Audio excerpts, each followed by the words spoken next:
Magandang umaga po. Narito na po ang magiging lagay ng panahon ngayong umaga ng Biyernes, June 26, 2026. Pero bago yun, baka pwedeng palike i-share naman ang video na ito. Comment ka na rin kung taga saan lugar ka para malaman natin kung hanggang saan umabot ang video na ito. Huwag mo din kalimutan na mag-follow at mag-subscribe sa ating Facebook page at YouTube channel. Sa kasalukuyan na tayo sa pag-asa, ang bagyong Francisco ay nakalabas na ng Philippine Area of Responsibility. Uli itong namataan sa laing 705 kilometers northeast ng Itbayat, Batanes. Taglayan lakas ng hangin na umaabot sa 95 kilometers per hour malapit sa gitna at pagbugso na umaabot sa 115 kilometers per hour. Kumikilos pa northeastward sa bilis na 15 kilometers per hour. Sa ngayon, wala nang nakataas na tropical cyclone wind signal, subalit may mga lugar pa rin na posibleng makaranas ng pabugso-bugso ng hangin na dulot ng southwest monsoon. Kabilang dyan ang most of Luzon, Panay Islands at Negros Occidental. At dahil pa rin sa southwest monsoon, asahan ng moderate to heavy rain sa may Zambales, Bataan at Occidental Mindoro.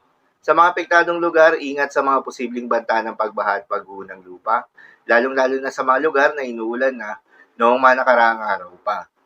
Samantala, yung binabantayan na isang bagyo na may international name na Bagyong Higos ay nakapasok naman ng Philippine Area of Responsibility. Uli itong namataan sa layong 1,400 kilometers silangan ng extreme northern Luzon. Taglayan lakas ng hangin na umaabot sa 85 kilometers per hour malapit sa gitna at pagbugso na umaabot sa 105 kilometers per hour. Kumikilos pa northwestward sa bilis na 45 kilometers per hour.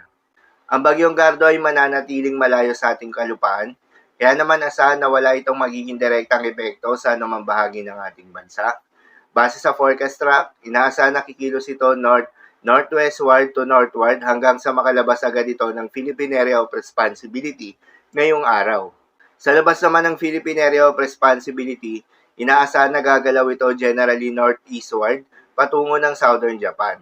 Paalala pa rin po palagi na posible pa rin ang mga pagbabago, kaya naman patuloy lamang na magantabay sa mga update nating ilalabas, lalo na ng Pag-asa. Para naman sa magiging lagay ng mga dagat baybayin, ayon sa Pag-asa ay wala tayong nakataas na gale warning sa anumang seaboards ng ating bansa. Subalit iba yung pag-iingat pa rin sa mga papalaot sa may northern seaboards ng Luzon, lalong-lalo na yung mga kababayan nating mangingisda at yung may mga maliliit na sasakyan pandagat dahil inaasahan pa rin yung katamtaman hanggang sa malo na karagatan. Habang sa lalaming seaboards ng ating bansa, asahan naman yung banayad hanggang sa katamtaman ng mga pag-alon. So yun lang po para sa lagay ng panahon ngayong araw ng Biyernes. Keep safe everyone.